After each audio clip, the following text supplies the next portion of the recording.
పరిశుద్ధుడా, సర్వశక్తిమంతుడా, ప్రార్థన ఆలకించువాడా, మమ్మల్ని చూస్తున్న దేవా, మా మధ్యలో ఉన్న దేవానికి వందనాలు. నీ పాదాల వద్దకు మేము విశ్వాసంతో వచ్చాము నాయన. మమ్మల్ని దృష్టించు ప్రభా, మా విశ్వాసాన్ని బలపరచండి.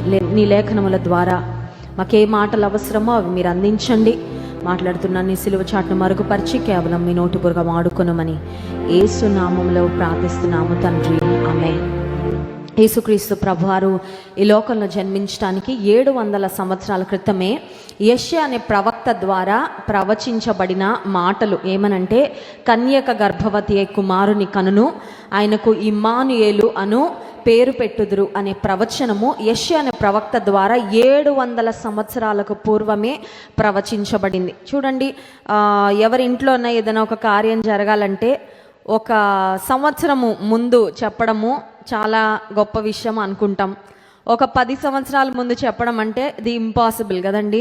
జరగబోయే విషయాలను కొంతమంది జ్యోతిష్యులు, కొంతమంది మాంత్రికులు గెస్ వర్క్ చేస్తూ ఉంటారు. ఇది అవుతుందని చెప్పేస్తారు. అయిందంటే వాళ్ళకి రాయి తగిలినట్లు, తగలకపోతే ఏదో చెప్తారు, మళ్ళీ ఏదో దోషం ఉందండి అందుకని అది జరగాల్సింది కానీ జరగలేదని వేరేలాగా కవరప్ చేసుకుంటారేమో. కానీ లోకరక్షకుడు ఈ లోకంలోకి రావడానికి, ఆయన ఉద్భవించడానికి 700 సంవత్సరాలకు పూర్వమే యెషయా అనే దైవజనుని ద్వారా, ప్రవక్త ద్వారా దేవుడు పలికించిన మాట, కన్యక గర్భం ధరించి కుమారుని కంటుంది అనే మాట.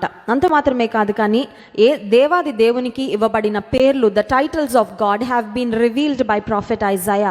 యెషయా అనే ప్రవక్త ద్వారా దేవుని యొక్క బిరుదులు, దేవుని యొక్క నామములు, ఆయన పేర్లను గురించి మరి ప్రస్తావించబడడం, ప్రవచించబడడం కూడా మనం చూస్తాం. అవేంటంటే ఆశ్చర్యకరుడు, ఆలోచనకర్త, బలవంతుడైన దేవుడు, నిత్యుడగు తండ్రి, సమాధానకర్తయగు అధిపతి. He will be called wonderful. ఆశ్చర్యకరుడు అని దేవాది దేవుడు పిలువబడతారు. కారణం ఏంటంటే ఆయన ఆశ్చర్య కార్యములు జరిగించేవాడు, అద్భుత కార్యములు జరిగించే దేవుడు. యేసుక్రీస్తు ప్రభువారి యొక్క పుట్టుకే ఒక ఆశ్చర్యం అండి, అవునా కదా?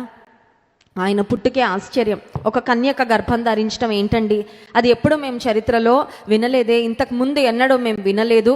నిజమే, కని విని ఎరుగని సంఘటన. And impossibility made possible because of almighty God. సర్వశక్తుడైన దేవుని ద్వారా అసాధ్యమైనది సాధ్యపరచబడుట అంటే ఏంటంటే యేసు యొక్క పుట్టుకలోనే మనం దాన్ని చూస్తాము, కన్యక గర్భము ధరించడం. యేసుక్రీస్తు ప్రభువారు కన్య అయిన మరియ యొక్క గర్భంలో ఇమిడిపోవడం ఒక అద్భుతం. అయితే అదే సమయంలో దాదాపు ఒక 6 నెలలకు ముందు ఇంకొక కుటుంబంలో కూడా ఒక అద్భుతం జరిగిందండి. క్రిస్మస్ అనేది అద్భుతాల సమయం. నమ్మిన వారి స్తోత్రం చెప్దాం. Hallelujah. Christmas is a time of miracles. అద్భుతాల సమయము క్రిస్మస్ కాలం. ఎందుకంటే దేవుడు తన ప్రజలను దర్శించిన సమయం అది. లోకరక్షకుడు ఈ లోకంలో, ఈ ప్రపంచంపై, ఈ గడ్డపై ఆయన అడుగు పెట్టడానికి ముందు మరొక కుటుంబంలో ఒక అద్భుతము జరిగింది. ఇక్కడ జరిగిన అద్భుతము, మరియకు జరిగిన అద్భుతం ఏమో, ఆమె అనుకోకుండా ఆమె గర్భం ధరించింది. ఆకస్మికంగా అది జరిగింది. ఒక పురుషుని ప్రమేయం లేకుండా మరియ గర్భం దాల్చింది. కానీ మరొక కుటుంబము, మరొక భక్తి కలిగిన కుటుంబము, వారు జకర్యా, ఎలిజబెతులు, వారిద్దరూ దేవుని ఎదుట నిందారహితులుగా, యథార్థవంతులుగా, నీతిమంతులుగా బ్రతుకుతూ వచ్చారు అనే మాట చూస్తాం.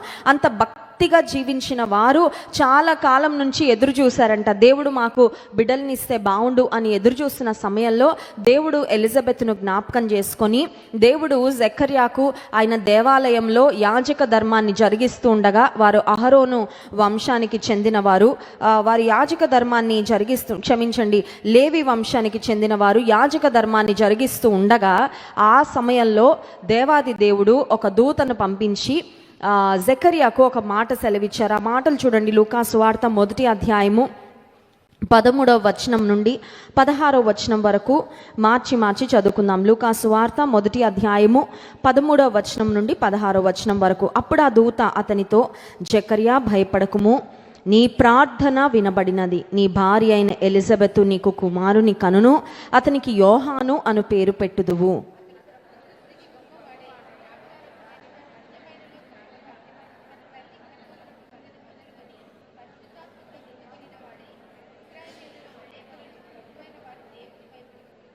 పదిహేడవ వచనం. మరియు అతడు తండ్రుల హృదయములను పిల్లల తట్టునకును, అవిధేయులను నీతిమంతుల జ్ఞానమును అనుసరించుటకు త్రిప్పి ప్రభువు కొరకు ఆయత్తపడి ఉన్న ప్రజలను సిద్ధపరచుటకై ఏలియా యొక్క ఆత్మయు శక్తియు గలవాడై ఆయనకు ముందుగా వెళ్ళును గనుక నీకు సంతోషమును మహానందమును కలుగును.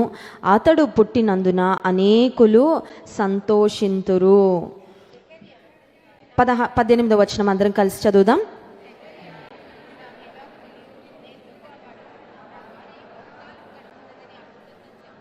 19వ వచనం, దూత నేను దేవుని సముఖమందు నిలుచు గబ్రియేలును నీతో మాట్లాడుటకును ఈ సువర్తమానము నీకు తెలుపుటకును పంపబడితిని. పాత నిబంధనకు క్రొత్త నిబంధనకు మధ్యలో ఒక పేజ్ మనకు ఉంటుందండి, ఒక తెల్ల కాగితం ఉంటుంది, వైట్ పేపర్. కానీ అది 400 సంవత్సరాల నిశ్శబ్ద కాలము. దేవుడు మనుషులకు ఆయన వాక్కు ప్రత్యక్షత ఏ విధంగా కూడా ఇవ్వని సమయం. 400 సంవత్సరాల మౌన కాలము, నిశ్శబ్ద కాలం తరువాత దేవుని దూత పురుషులలో ఏమో జకర్యాకు ప్రత్యక్షమై ఒక గొప్ప వార్తను సెలవిచ్చినట్లు చూస్తున్నాం. స్త్రీలలో ఏమో కన్య అయిన మరియకు ప్రత్యక్షమై నీవు గర్భం ధరించబోతున్నావు అనే వార్త తెలిపినట్లుగా లేఖనంలో మనం చూస్తాం. సరే, ఇప్పుడు దేవుని దూత ప్రత్యక్షం అవ్వడం అనేది సహజంగా సామాన్యంగా జరిగేది కాదు. ఇట్స్ అన్ అన్యూజువల్ థింగ్, ఒక అసమానమైన, ఒక అసాధారణమైన కార్యము. ఇంత డివైన్ ఎక్స్పీరియన్స్ పొందుకున్న జకర్యా మీరు చూసినట్లయితే దేవుని దూత నీకు ఒక కుమారుడిని ఇస్తానని చెప్పి మాయమైపోలేదండి. ఆ దేవుని దూత అయిన గబ్రియేలు జకర్యాకు ప్రత్యక్షమై చాలా సమయం తీసుకొని చాలా వివరంగా ఎక్స్ప్లెయిన్ చేస్తూ ఉంది. మీరు చూడండి, లూకాసు వార్త 1వ అధ్యాయంలో 13వ వచనం నుండి 17వ వచనం వరకు దాదాపు ఒక 5 వచనాలు చాలా లైన్స్ ఉన్నాయి, చూసారు కదా. ఒక్కొక్క లైన్ కూడా కాదు, ఒక్కొక్క వచనం ఇంకా కొంచెం వివరంగానే ఉంది. అంత డీటెయిల్డ్గా, అంత స్పష్టంగా దేవుడు జకర్యాను ఎలిజబెత్ను జ్ఞాపకం చేసుకోబోతున్నాడని, వారు ఇంతవరకు చేసిన ప్రార్థనలన్నిటికీ జవాబు వచ్చే సమయము ఆసన్నమైందని, ఒక కుమారుణ్ణి ఇవ్వబోతున్నారని, ఆ కుమారుడు కూడా సామాన్యమైన వాడిగా ఉండబోవడం లేదని ఇంత స్పష్టంగా దేవుని దూత ఇన్ని మాటలు మాట్లాడిన తర్వాత, ఇంత వివరంగా తెలియజేసిన తర్వాత ఇప్పుడు జకర్యాకు ఒక డౌట్ వచ్చింది. ఏంటి ఆ డౌట్? ఒక సందేహం. 18వ వచనం, జకర్యా ఇది నాకు ఎలాగూ తెలియను, నేను ముసలివాడను, నా భార్యయు బహుకాలము గడిచినదని ఆ దూతతో మనిషి కదండి, సందేహం వచ్చింది. ప్రాక్టికాలిటీ ఆఫ్ ద ప్రాబ్లం, సమస్యకు పరిష్కారం అయిపోద్దండి అని దేవుని దూత చెప్పింది. కానీ ఇప్పుడు జకర్యాకు వస్తున్న సందేహము, అనుమానం ఏంటంటే, హౌ ఇస్ ఇట్ పాసిబుల్, ఎలా జరుగుతుంది? మనకు కూడా దేవుడు నేను చేసేస్తాను అనగానే మనం అడిగే ప్రశ్న, ఎలా జరుగుతుంది, ఎంతకాలం పడుతుంది, ఇది how is it going to work out, ఇది ఎవరి ద్వారా జరుగుతుంది, ఏ సమయంలో జరుగుతుంది అని మన ఓన్ క్యాలిక్యులేషన్స్, మన ఓన్ థింకింగ్లోకి మనం వెళ్ళిపోతూ ఉంటాం. జకర్యా కూడా అడుగుతా ఉన్నాడు, ఇది ఎలాగూ జరుగుతుంది, హౌ ఇస్ ఇట్ పాసిబుల్? అప్పుడు దూత చెప్పిన మాట ఏంటంటే, దేవుని సముఖమందు నిలబడే గబ్రియేలు, మామూలు దూతను నేను కాదు, మామూలు మనిషిని కాదు, నేను దేవుని సముఖమందు నివసించే ఉండే గబ్రియేలు దూతను నీ వద్దకు నేను పంపబడ్డాను. ఇన్ని మాటలు దూత ద్వారా వినిన తరువాత, తన సందేహాన్ని వ్యక్తపరిచాక కూడా దూత చెప్పిన తరువాత, still Zechariah could not believe that his prayers are going to be answered. ఇంత విన్నాక, ఇన్ని మాటలు విన్నాక, దేవుని దూత ఇంత స్పష్టంగా తెలియచేశాక కూడా జకర్యా అపనమ్మకత్వంతో ఉన్నాడు. That is the sad part. Zechariah, ఎందుకయ్యా నువ్వు అంత అపనమ్మకంతో ఉన్నావు అని మనకు అనిపించవచ్చు, కానీ మనం కూడా అలాగే ఉంటాం చాలాసార్లు. ఎన్నో వర్తమానాలు విన్నాక, ఎన్నో ప్రార్థనలు చేశాక, ఎన్నో వాగ్దానాలు పొందుకున్నాక, దేవుని ద్వారా ఎన్నో సూచనలు అందుకున్నాక, still we will be in a situation where we cannot believe. నమ్మలేని స్థితిలోకి వెళ్ళిపోతూ ఉంటాం. ఏం నమ్మలేం? వస్తుందండి జవాబు, ఏమోనండి వచ్చినప్పుడు చూద్దాము లేండి. జరుగుతుందా అండి? ఎలా జరుగుతుందండి? ఇంతకాలం జరగనిది ఇప్పుడు జరుగుతుందా? ఇన్ని ప్రార్థనలు చేశాక పొందుకొనిది ఇప్పుడు వస్తుందా అని కొన్నిసార్లు అపనమ్మికలోకి మనం వెళ్ళిపోతూ ఉంటాం. జకర్యా కూడా అపనమ్మిక స్థితిలో ఉన్నాడు, నమ్మలేని స్థితిలో ఉన్నాడు. 20వ వచనం చూడండి, మరియు నా మాటలు వాటి కాలమందు నెరవేరును. నీవు వాటిని నమ్మలేదు గనుక ఈ సంగతులు జరుగు దినము వరకు నీవు మాటలాడిక మౌనివై ఉందువని అతనితో చెప్పెను. నీవు నమ్మలేదు గనుక. God takes unbelief seriously. దేవుడు ఏ విషయంలోనా సీరియస్ అవుతారా? ప్రేమ కలిగిన దేవుడు కదా, దయ కలిగిన దేవుడు కదా, జాలి కలిగిన దేవుడు కదా, కరుణా సంపన్నుడు కదా, క్షమించుటకు సిద్ధ మనసు కలిగిన దేవుడు కదా, దినదినము నూతనంగా మన ఎడల ఆయన వాత్సల్యత పుట్టుచున్నదని వాక్యంలో ఉంది కదా. అయినా దేవుడు దేన్నన్నా సీరియస్గా తీసుకుంటాడండి? లేదంటే అన్నిట్లో కొంచెం చూసి చూడనట్లు వదిలేస్తూ ఉంటాడా? కొంతమంది ఫీలింగ్ ఏంటంటే దేవుడు అన్నీ చూసి చూడనట్లు వదిలేస్తాడని. దేవుని కృపను చాలా లైట్గా తీసుకుంటారు. దేవుని కృపను కొన్నిసార్లు పాపం చేయడానికి ఒక లైసెన్స్గా తీసుకొని ఏం పర్వాలేదండి, దేవుడు అర్థం చేసుకుంటాడులే, దేవుడు క్షమించేస్తాడులే, దేవుడు కనికరిస్తాడులే, దేవుడు జ్ఞాపకం చేసుకుంటాడులే అని చాలాసార్లు లైట్గా తీసుకుంటారు. కానీ ఇక్కడ మనం చూసినట్లయితే గాడ్ టుక్ జెకరియాస్ అన్బిలీఫ్ సీరియస్లీ. జెకర్యాలో ఉన్న అపనమ్మకత్వాన్ని దేవుడు కొంచెం కఠినంగా వ్యవహరించిన తీరు ఇక్కడ లేఖన భాగంలో మనము చూడగలము. దేవుని దూత చెప్తున్న మాట, నీవు నమ్మలేదు కనుక అపనమ్మికకు నువ్వు వెల చెల్లించాలయ్యా. ట్రాఫిక్ సిగ్నల్ జంప్ చేశామండి. ఇండియాలో అయితే పెద్ద పర్వాలేదు. మీరు వేరే దేశాలకు వెళ్ళి సిగ్నల్ జంప్ చేయండి, రెడ్ ఉండగానే కూడా క్రాస్ చేసి వెళ్ళిపోండి, స్పీడ్ లిమిట్ క్రాస్ చేయండి, వెంటనే మిమ్మల్ని పోలీస్ వ్యాన్ వెనక నుంచి చేజ్ చేసుకుంటా వస్తారు, టికెట్ ఇస్తారు, దానికి కోర్టుకి వెళ్ళాలి, కోర్టులో ఎక్స్ప్లెయిన్ చేయాలి, వారు ఇంత ఫైన్ వేస్తారు, ఇన్ని $అని జరిమానా వేస్తారు, ఆ జరిమానా కట్టిగానే తిరిగి రావాలి. ఎందుకంటే ఆ లాని వయలేట్ చేసినందుకు ఖచ్చితంగా వెల. విశ్వాస జీవితంలో విశ్వాసిని అని చెప్పుకుంటూ ఆ విశ్వాసాన్ని కనుపరిచినందుకు ఇక్కడ జెకర్యా ఏం చేస్తూ ఉన్నాడంటే ఒక వెల చెల్లిస్తూ ఉన్నాడు. ఏంటా వెల?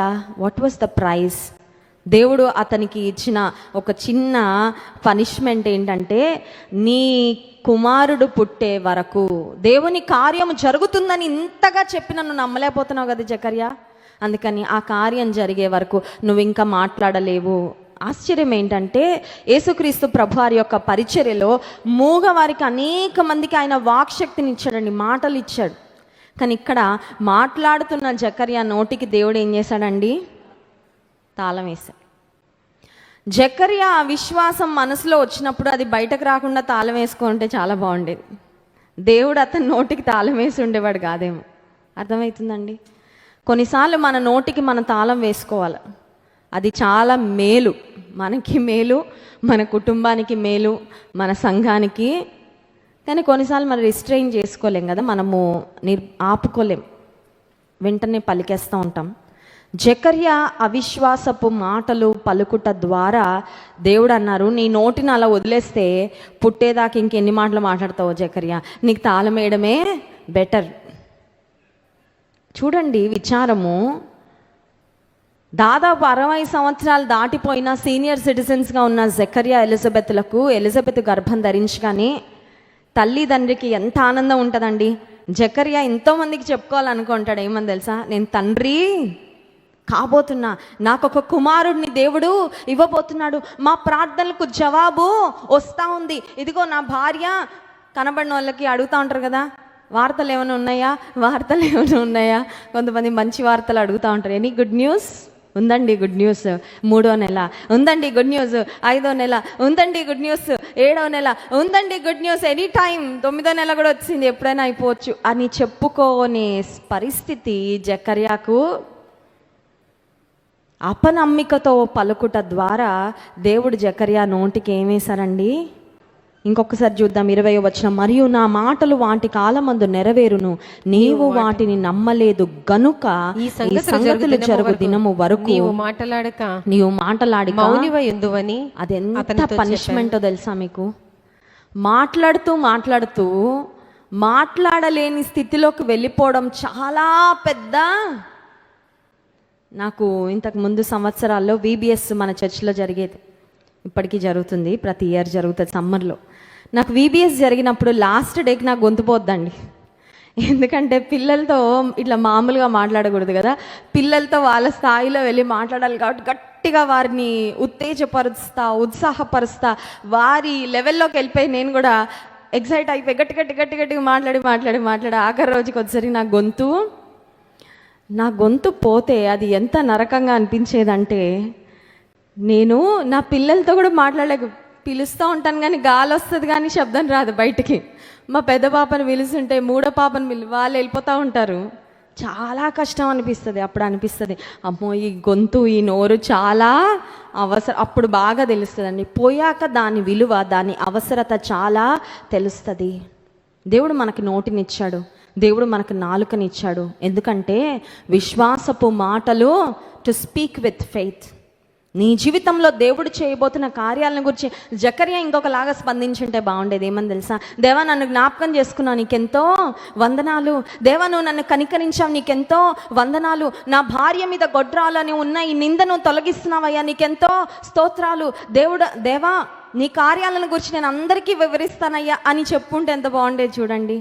ఎప్పుడైతే అవిశ్వాసం వచ్చిందో, నమ్మలేని స్థితిలో పలకడం ప్రారంభించాడో, జకర్యా మాటలాడలేని స్థితిలోకి వెళ్ళిపోయాడు. హెబ్రీ పత్రిక 11వ అధ్యాయము 6వ వచనము మనందరికీ తెలిసిన లేఖన భాగమే. చూడండి, హెబ్రీ పత్రిక 11వ అధ్యాయం 6వ వచనం. విశ్వాసము లేకుండా దేవునికి ఇష్టుడై ఉండుట అసాధ్యము. దేవుని యొద్దకు వచ్చువాడు ఆయన ఉన్నాడని తన్ను వెతుకు వారికి ఫలము దయచేయువాడని నమ్మవలెను కదా. విశ్వసిస్తే ఫలం ఉంటుంది, అపనమ్మిక వల్ల ఏమీ పొందుకోలేము. If you do not have faith you cannot receive anything from the Lord. అవిశ్వాసం ఉంటే ఏం పొందుకోలేం. ఒట్టి చేతులతో వెళ్ళిపోవాల్సి వస్తుంది, ఖాళీ చేతులతో వెనుతిరగాల్సి వస్తుంది. విశ్వాసం ఉంటే, విశ్వాసంతో నువ్వు ప్రార్థన చేస్తే, విశ్వాసంతో కనిపెడితే, విశ్వాసంతో ఎదురు చూస్తే నీకు ఖచ్చితంగా ఫలము ఉంటుంది. There is a fruit to your faith. నీ విశ్వాసానికి దేవుడు ఖచ్చితంగా ఫలాన్ని అనుగ్రహిస్తాడు. అవిశ్వాసపు మాటలు మాట్లాడిన తర్వాత జకర్యా తన యాజక ధర్మాన్ని క్రమాన్ని జరిగించుకొని బయటకు వచ్చాడండి. బయటకు వచ్చేసరికి పరిస్థితి ఏంటంటే మాట్లాడలేకపోతా ఉన్నాడు. అందరికీ అర్థమైంది ఇతనికి అతను సంజ్ఞలు చేస్తున్నప్పుడు 22వ వచనం చూడండి. అతడు వెలుపలికి వచ్చినప్పుడు వారితో మాటలాడలేకపోయినందున ఆలయమునందు అతనికి దర్శనము కలిగినదని వారు గ్రహించిరి. అప్పుడు అతడు వారికి సంజ్ఞలు చేయుచు మోగవాడై ఉండెను. అప్పటి నుంచి he had to use sign language. సంజ్ఞల ద్వారానే మాట్లాడాల్సి వచ్చింది. కానీ దేవుడు ఎలిజబెత్ గర్భాన్ని తెరిచి ఆమెను జ్ఞాపకం చేసుకున్న తర్వాత ఆమె గర్భంలో ఇప్పుడు యోహాను ఉన్నాడు.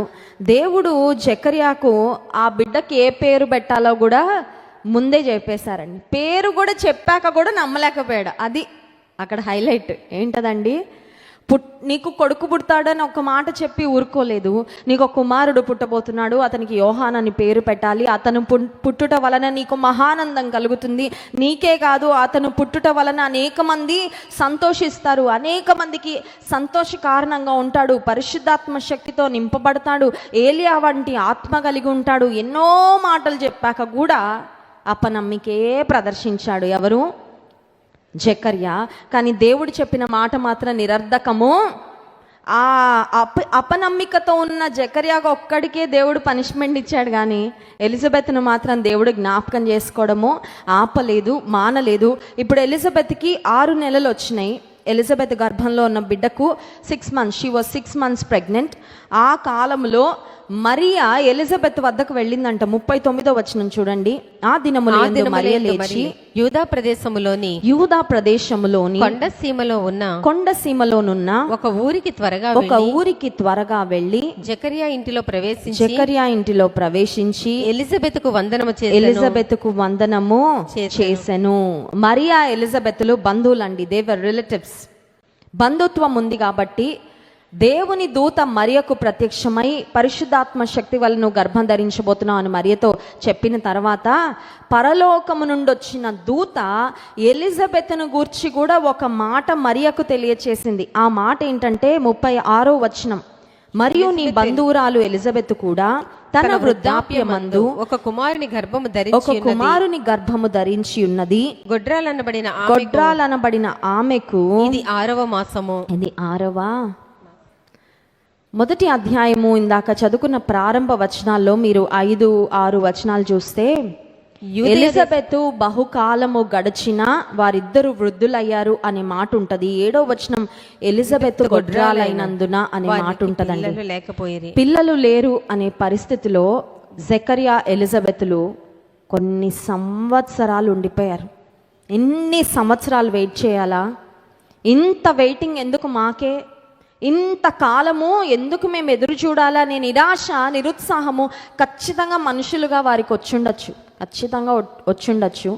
వారు వృద్ధాప్యంలో కూడా వచ్చేసారంటే ప్రాబబ్లీ దే థాట్ దేవునికి ఇంకా మనకి ఇవ్వడం ఇష్టం లేదేమో, ఆయన చిత్తం కాదేమో అనే స్థితికి కూడా బహుశా వెళ్ళిపోయి ఉంటారేమో జకరియా ఎలిజబెతులు.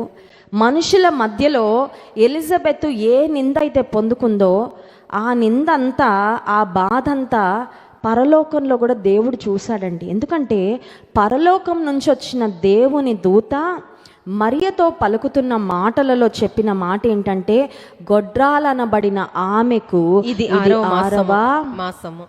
అంటే ఎలిజబెత్ యొక్క పరిస్థితిని పరలోకం నుండి దేవుడు, ఆమె ఎలాంటి నిందపడుతుందో, ఆమె ఎలాంటి బాధపడుతుందో, ఆమె ఎలాంటి వేదన గుండా వెళ్తా ఉందో అది దేవుడు కూడా చూసి అదే మాట దూత కూడా స్పష్టంగా మరియతో, God sees your pain, God sees your struggle.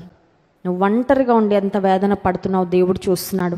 నీ మీద మనుషులు వేస్తున్న నింద దేవుడు చూస్తున్నాడు. ఇంకా వీరి పరిస్థితి ఎప్పటికీ ఇంతే అండి అని మనుషులు మాట్లాడుతున్నారే, అవి దేవుడు చూస్తున్నాడు. ఆ టైమ్ ఇస్ కమింగ్, ఒక సమయం వస్తుంది, దేవుడు ఆ నిందంతా తొలగించే సమయం. హల్లెలూయా. దేవుని దూత ఎప్పుడైతే మరియకు, నీ బంధువైన ఎలిజబెత్ను దేవుడు జ్ఞాపకం చేసుకున్నాడమ్మా, ఆమెకి ఇది 6వ మాసం అనగానే ఇంకా మరియా ఆగలేకపోయిందండి. She was filled with joy, she was overjoyed. అకస్మాత్తుగా అనుకోని విధంగా నన్ను దేవుడు జ్ఞాపకం చేసుకున్నాడు. కానీ మా బంధువు అయిన ఎలిజబెత్ కూడా షీఈస్ విత్ అ చైల్డ్. నేను ఆమెను కలవాలని వెళ్ళినప్పుడు, ఇద్దరు స్త్రీలు కలుసుకున్నప్పుడు వారు ఒకరికొకరు వందనము చేసుకున్నారంట. మరియా ఎలిజబెత్కు వందనము చేయగానే, మరియా యొక్క స్వరం వినగానే ఎలిజబెత్ యొక్క గర్భంలో ఉన్న శిశువు గంతులు వేశాను. ఎలా వేశాడు గంతులు? ఇంతకుముందు మరియా ఎలిజబెత్లు ఎప్పుడైనా కలుసుకున్నారా? పిల్లలు లోపల ఎప్పుడు గంతులు వేస్తారు తెలుసా? కొన్నిసార్లు కొంతమంది పిల్లలు ఇంట్లో తండ్రి స్వరము లేకపోతే వారికి ఇష్టమైన వారి స్వరం వింటూ ఉంటే గంతులు వేస్తూ ఉంటారు. మన దగ్గరికి ఒక సిస్టరు వాళ్ళ చిన్న బిడ్డను తీసుకొని వచ్చారండి, అక్క ప్రార్థన చేయండి అని. నా చేతిలోకి రాగానే గంతులేసేస్తుంది ఆ బిడ్డ. అయితే నేను ప్రార్థన చేయడానికి ఎత్తుకుంటే గంతులేస్తుంది. అప్పుడు ఆ సహోదరి చెప్తా ఉంది, అక్క గర్భంలో బిడ్డ ఉన్నప్పుడు ప్రతిరోజు మీ పాటలు పెడతా ఉండేదాన్ని, అందుకని ఆ పాటలు రాగానే లోపల బిడ్డ గంతులేస్తూ ఉండేది.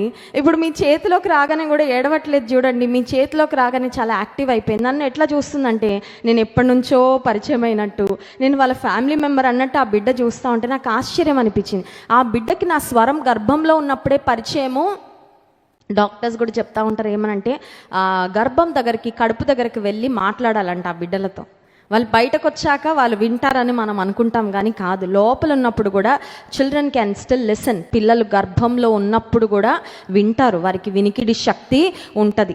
ఆ మధ్యలో ఒక వీడియో బాగా వైరల్ అయింది. అదేంటంటే బయట ఒక తల్లి అల్ట్రాసౌండ్ స్కాన్కి వెళ్ళింది.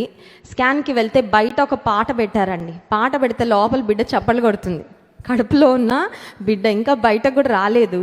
ఆ బిడ్డ బయట పాట పెడితే ఆ హాస్పిటల్లో అల్ట్రాసౌండ్ స్కాన్లో అదంతా చూపిస్తే చాలా ఆశ్చర్యం అనిపించింది.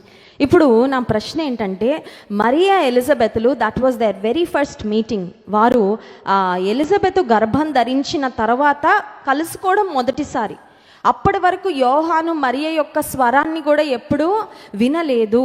కానీ ఎలా గంతులు వేశాడంటే, మరియ పరిశుద్ధాత్మ వలన గర్భం ధరించినది, మరియ పరిశుద్ధాత్మ శక్తితో నింపబడినది. ఆ లోపలున్న బిడ్డ కూడా, పుట్టబోవు శిశువు కూడా పరిశుద్ధాత్మతో నిండుకొనిన వాడని గబ్రియేలును దేవదూత ద్వారా చెప్పబడిన మాట కనుక దేవుని ఆత్మతో నింపబడిన మరియా మాట్లాడుతూ ఉంటే ఆ మాటలకు ఎలిజబెత్ గర్భంలో ఉన్న బిడ్డ ఏం చేశాడండి? గంతులు వేశాడు. సరే, ఎలిజబెత్కు 9 నెలలు అయిపోయాయి. ఆమె గర్భంలో నుండి ఆ బిడ్డ బయటకు వచ్చేసాడు. ఇప్పుడు యోహాను పుట్టాడు. యోహానుకు పేరు పెట్టే సమయము వచ్చింది. It's a very important day. ఎందుకంటే 8వ రోజు యూజువల్గా మరి యూదా సంప్రదాయం ప్రకారము వారు సున్నతి చేస్తూ ఉంటారు. 8వ దినం it's a day of circumcision. ఆ సమయంలో వారు ఏం చేశారంటే చూడండి 60వ వచనం, తల్లి అలాగు వద్దు. 59వ వచనం నుండి చదువుదాం. 8వ దినమున వారు శిశువుకు సున్నతి చేయవచ్చి శిశువుకు సున్నతి చేయవచ్చి తండ్రి పేరును బట్టి జకర్యా అను పేరు వానికి పెట్టబోచుండగా తల్లి అలాగు వద్దు వానికి యోహానను పేరు పెట్టవలెనని చెప్పెను. అందుకు వారు నీ బంధువులలో ఆ పేరు గలవాడెవడునూ లేడే అని అతనితో చెప్పి ఆమెతో చెప్పి వానికి ఏ పేరు పెట్టగోరుచున్నావని వాని తండ్రికి సంజ్ఞలు చేసి అడిగిరి. అతడు వ్రాత పలక తెమ్మని వాని పేరు యోహానని వ్రాసెను. అందుకు వారందరూ ఆశ్చర్యపడిరి. జకర్యా దేవుని దూత ఈ బిడ్డకు యోహాను అని పేరు పెట్టాలని దేవుని దూత ముందే చెప్పిన మాట he still has it in his mind. మాట్లాడలేని స్థితిలో ఉన్నాడు, కానీ దేవుడు చెప్పిన మాట అక్షరాల నెరవేరుట కన్నులారా చూస్తూ ఉన్నాడు. నేను నోరు తెరిచి దేవుని స్తుతించగలిగితే ఎంత బాగుండు అనుకుంటున్నాడు, కానీ దేవుడు మాత్రం క్లోజ్ చేసేసాడు. మాటల ద్వారా స్తుతించలేని స్థితిలో ఉన్నాడు. కానీ దేవుడు ఏ పేరు పెట్టమని దూత ద్వారా సెలవిచ్చారో అదే పేరు పలక మీద రాసి చూపించారు. వెంటనే 64వ వచనం, అతని నోరు తెరవబడి నాలుక సడలి అతడు దేవుని స్తుతించుచు మాట్లాడసాగాను.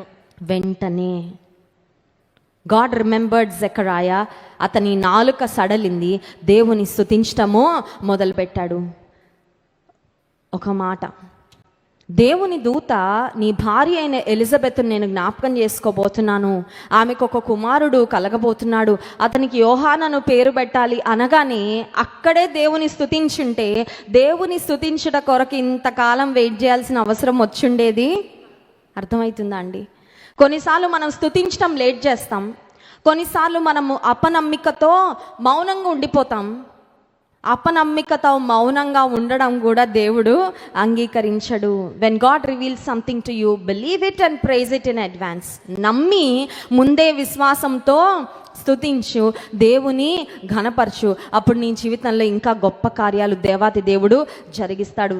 తన నాలుక సడలించబడిన తరువాత జకర్యా 2 పనులు చేశాడండి. మొట్టమొదటి పని ఏంటంటే ఇప్పుడు మనం చదువుకున్న దేవుని స్తుతించాడు అనే మాట మనం చూసాము.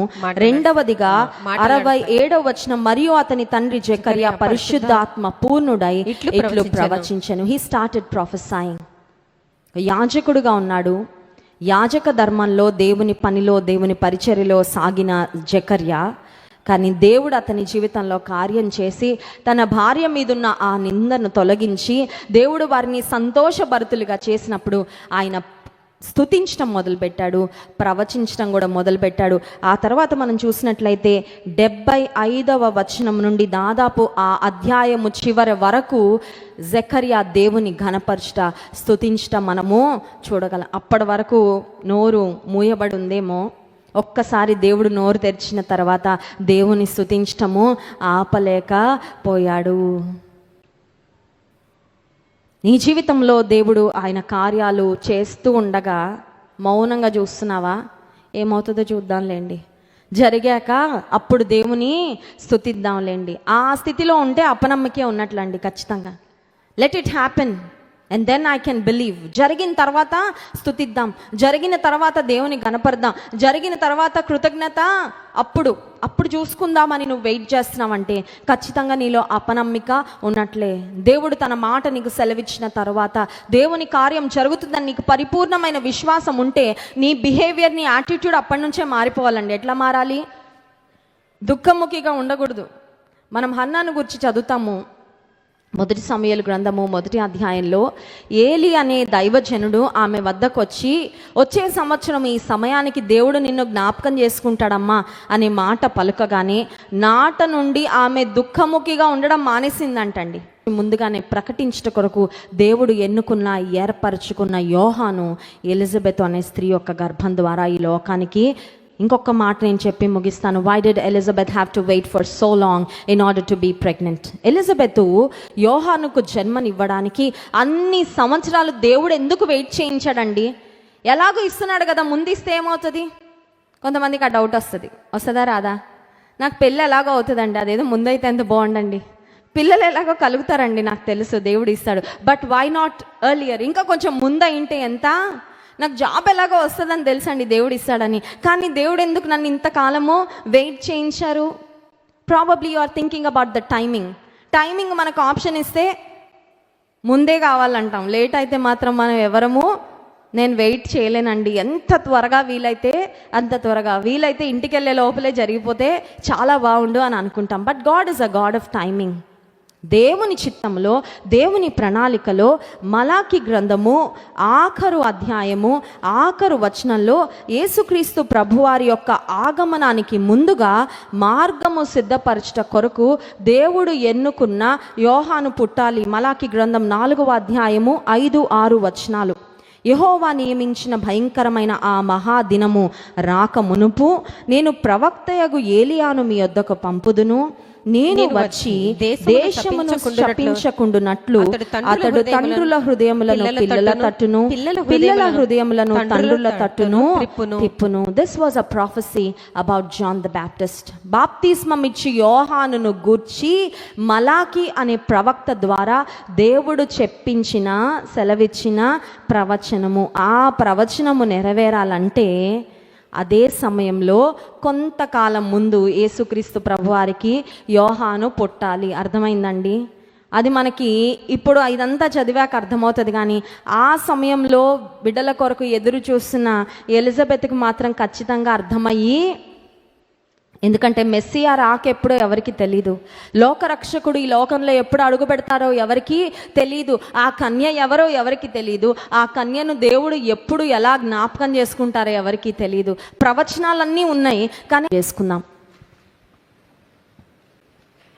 దేవా, నా హృదయంలో అపనమ్మిక తొలగించయ్యా. ఈ సంవత్సరం అంతానికి నేను వచ్చాను. ఈ సంవత్సరంలో ఎన్ని మార్లు నేను అపనమ్మికతో మాట్లాడాను, అపనమ్మికతో ఆలోచించాను, అపనమ్మికతో ప్రవర్తించాను, అపనమ్మికతో నీకు ఆయాసం కలుగజేశాను. ప్రభా, నీ సన్నిధిలో ఒప్పుకుంటున్నాను. This is a time to settle matters between you and God. సంవత్సరం అంతానికి వచ్చిన మనము దేవుని ఎదుట ఎక్కడెక్కడ మనం తప్పిపోయామో, దేవుని ఎదుట ఎక్కడెక్కడ మనము ఆయన కోరుకున్న విశ్వాసాన్ని కనుపరచలేక పోయామో, ఆ సమయాలలో ఒకసారి దేవుని సన్నిధిలో ఒప్పుకుందామా? ఎప్పుడు సనిగామో, ఎప్పుడు గొనిగామో, ఎప్పుడు సంశయించామో దేవుని సన్నిధిలో అడుగుదాం. ప్రభా, లార్డ్ పార్డన్ మీ లార్డ్, నన్ను క్షమించు ప్రభా. అపనమ్మికతో నమ్మలేని స్థితిలో ఉన్న జకరియా యొక్క నోటిని దేవుడు మూసేశాడు. ఇక అతను అపనమ్మికతో కూడిన మాటలు మాట్లాడలేకుండా అతని నోటిని దేవుడు మూసాడు. నీ ఒక సమయం వచ్చింది, తిరిగి దేవుడు అతని నాలుకను సడలించినప్పుడు జకరియా దేవుని స్తుతించడం మొదలుపెట్టాడు. అపనమ్మిక వలన నష్టాలు నా జీవితంలో నేను చవి చూసే స్థితిలో ఉండకుండా ప్రభువా, విశ్వాసము ద్వారా, నమ్మిక ద్వారా ఫలమును, ఆశీర్వాదమును పొందే కృప నాకు ఇవ్వయ్యా. పరిశుద్ధుడా, ప్రేమ కలిగిన తండ్రి, నీకు స్తోత్రాలు. నీ వాక్యముకై నిన్ను స్తుతిస్తున్నాము. అపనమ్మిక ద్వారా మేము నష్టపోతామని, విశ్వాసము ద్వారా గొప్ప ఫలము పొందుతామని మాకు జ్ఞాపకం చేసినందుకు నీకు వందనాలు ప్రభువా. ఎన్నో ప్రార్థనలు చేశారు జకరియా, ఎలిజబెత్, కానీ జవాబు వచ్చే సమయానికి నమ్మలేకపోయాడయ్యా. అట్టి స్థితిలో మేమెవ్వరం ఉండకుండా మాకు కృప చూపు ప్రభువా. విశ్వసించే హృదయము మాకివ్వు నాయన. నీ కార్యాలు జరగక ముందే నమ్మి స్తుతించే హృదయము, నోరు మాకివ్వండి ప్రభు. ఈ సంవత్సరంలో మేము ఎక్కడ అపనమ్మికతో నిన్ను ఆయాస పెట్టామో నీ సన్నిధిలో ఒప్పుకుంటున్నాం ప్రభా. మమ్మల్ని క్షమించండి, మా విధేయతను క్షమించండి, మా అపనమ్మికను క్షమించండి. ఈ రక్తంతో మమ్మల్ని ప్రోక్షింపచేయండి. మిమ్మల్ని ఆరాధించి స్తుతించబోతుండగా ఆరాధన ఆత్మతో మమ్మల్ని నింపుమని యేసు నామములో ప్రార్థిస్తున్నాము తండ్రి. ఆమేన్.